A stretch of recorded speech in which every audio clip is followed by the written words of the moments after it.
I'm going to find the midpoint between these 2 points first, because that typically in calculus that's a little less important than finding the slope. The slope will actually be an extremely important problem that we're going to go through, and in particular when we look at this this right here, we've got some variables. Being able to find the slope will be very important. So let's first find the midpoint.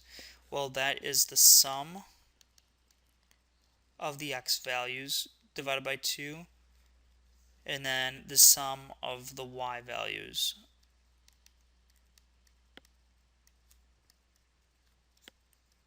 over 2. So this will give me 4 plus h over 2, and this will give me negative 6 plus 5h over 2. Okay, so we're just applying the formula there. Now, the formula for the slope, again, we're just still applying a formula, but these h's later we'll be looking at things such as letting h go to 0 or something like that, taking a limit. And so it'll be important to be able to find the slope. So this is I shouldn't put m, I should put mid. Okay, so the midpoint. The slope